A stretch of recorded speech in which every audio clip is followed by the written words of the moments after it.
Hello and welcome. My name is Puranjan Baghel, and today I come again with a very interesting real incident of history, the story of Changiz Khan in Hindi. Let's begin. Changez खां चंगेज़ खां एक अत्यंत क्रूर, कुशल और आतंकी मंगोलीय सम्राट था, जिसने अपनी युद्ध कुशलता से सन 1206 से 1227 ईस्वी के बीच एशिया और यूरोप के एक बड़े हिस्से को जीत लिया था। वह अपनी ज़िंदगी में एक भी युद्ध नहीं हारा। वह इतिहास का सबसे बर्बर और निर्दयी शासक था। उसने इतने युद्ध किए और जीते कि धरती के 22% भाग को अपना साम्राज्य बना लिया। वर्तमान के हिसाब से देखा जाए तो चीन, उज़्बेकिस्तान, रूस, अफ़गानिस्तान, अफ्रीका, जापान, उत्तरी साइबेरिया, ईरान, इराक और बुल्गारिया और हंगरी तक उसने सभी हिस्सों को जीत लिया था। हिंदुस्तान में मुग़ल सल्तनत की नींव रखने वाले प्रथम मुग़ल शासक बाबर से लेकर बहादुर शाह जफ़र तक सभी मुग़ल शासक चंगेज़ खां के ही वंशज थे। वह एक मंगोल शासक था तथा बौद्ध धर्म का अनुयायी था। हालांकि वह कभी भी एक धर्म पर नहीं रुका, उसने कई धर्मों को अपनाया। मंगोल शासक चंगेज़ खां इतिहास का सबसे बड़ा हमलावर था। वह अपनी संगठन शक्ति, बर्बरता तथा साम्राज्य विस्तार के लिए प्रसिद्ध हुआ। इससे पहले किसी भी यायावर जाति के व्यक्ति ने इतनी विजय यात्रा नहीं की थी। चंगेज़ खां का जन्म 1162 के आसपास आधुनिक मंगोलिया के उत्तरी भाग में ओनोन नदी के निकट हुआ था।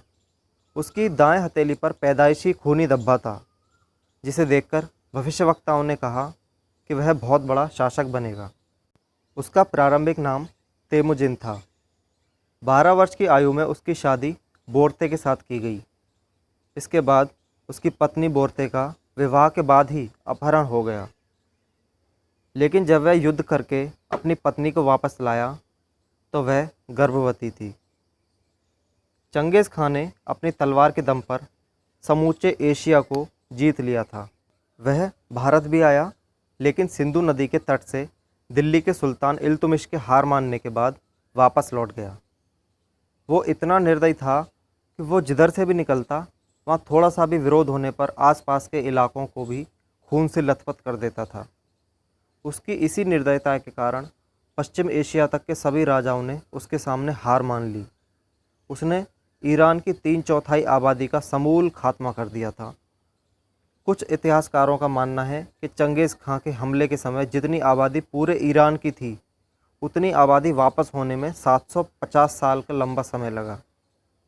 एक अनुमान के मुताबिक उसने 4 करोड़ लोगों को मार डाला था। चंगेज़ खां के बारे में एक बात और उल्लेखनीय है, और वो है चीन की दीवार को पार करके बीजिंग को लूटना और अपने जीवन के आखिरी समय में इस्लाम धर्म को स्वीकार करना। तेमुजिन की अधीनता स्वीकार करने के बाद तमाम कबीलों के राजाओं ने उसे चंगेज़ खां, जिसका मतलब होता है समुद्रों का राजा, की उपाधि दी। चंगेज़ खां ने ही प्रसिद्ध मंगोल साम्राज्य की नींव रखी।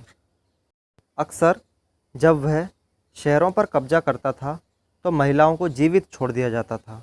उन्हें मारा नहीं जाता था, पर मंगोल उनके साथ बलात्कार करते और उन्हें अपने पास रखते या फिर गुलामी में बेचते। हमेशा मंगोल रीति रिवाज से सबसे सुंदर महिलाओं को उनके व्यक्तिगत उपयोग के लिए नेताओं को पेश किया जाता था। मंगोल साम्राज्य वास्तव में एक निर्दयी जीन प्रचारक था। आश्चर्य की बात है कि आज भी चंगेज़ खां के 1,60,00,000 वंशज हैं। चंगेज़ के राजा बनने की उम्र को लेकर इतिहासकारों में कुछ मतभेद हैं। जवाहरलाल नेहरू उसे तब 51 वर्ष का मानते हैं और माइक एडवर्ड्स उसे 40 का। ज़्यादा मत नेहरू के अनुमान के साथ ही हैं। 51 की उम्र वह होती है जब आदमी जीवन में कुछ स्थिरता और शांति की इच्छा रखता है। यह उम्र सेनापति बनने की तो कतई नहीं हो सकती। नेहरू के अनुसार मंगोल खानाबदोश थे।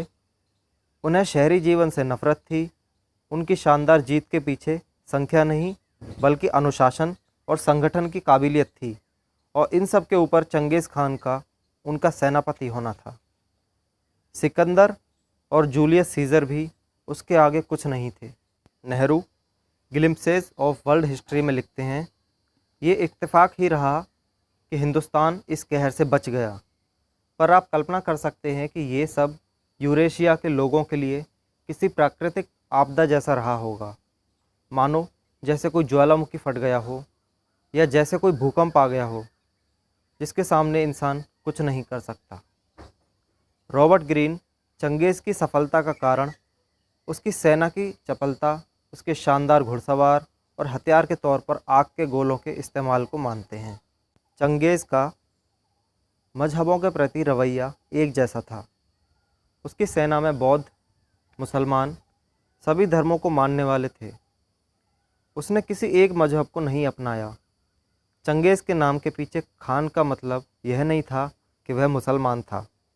चंगेज़ शमनिज्म धर्म का अनुयायी था। यह धर्म मंगोलिया, साइबेरिया आदि इलाकों में प्रचलित है। उसके बारे में कहा जाता है कि वह औसतन हर घंटे एक महिला के साथ संबंध बनाता था और एक बार तो उसने 18 लाख लोगों की एक घंटे में ही हत्या कराई थी। वर्ष 2003 में एक जेनेटिक अध्ययन में सामने आया कि पूरे यूरेशियाई लोगों का एक विशेष वर्ग में एक साझा डीएनए पैटर्न है।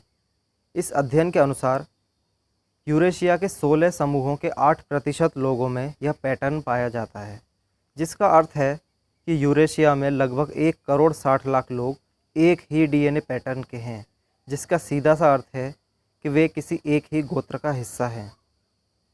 अध्ययन करने वाले इसकी गहराई में गए तो पता चला कि यह पैटर्न मंगोलिया के चंगेज़ खां के डीएनए पैटर्न से मिलता है। इसका अर्थ यह है कि एक समय चंगेज़ खां का इतना व्यापक प्रभाव रहा होगा कि वह पूरे यूरेशिया में लोगों के डीएनए पैटर्न को बदलने में सक्षम था। पाश्चात्य विज्ञानियों का मानना है कि चंगेज़ जहाँ जाता होगा वहाँ केवल स्त्रियों के साथ संबंध बनाता फिरता रहा होगा, क्योंकि डीएनए संरचना जन्मजात होती है। दूसरी बात यह है कि यूरोप और मध्य पूर्व में विशेषकर ईसाई और मुस्लिम पंथ के क्रूसेडर और जिहादी युद्ध में स्त्रियों को कब्जाने और उन्हें दासी बनाकर अपने मनोरंजन के प्रयोग करने का काम करते रहे हैं। इसीलिए यूरेशिया के हर 200 पुरुषों में से एक पुरुष का डीएनए पैटर्न चंगेज़ खान से मिलता है। अपने जीवन का अधिकांश भाग युद्ध में व्यतीत करने के बाद सन 1227 में उसकी मृत्यु हो गई। कहा जाता है उसकी मृत्यु घोड़े से गिरने के कारण हुई। मौत से पहले उसके आखिरी शब्द थे, मैंने एक बहुत बड़ा साम्राज्य कब्जा लिया, लेकिन मेरा जीवन बहुत छोटा है, इसलिए मैं यह सब तुम्हारे लिए छोड़कर जा रहा हूँ।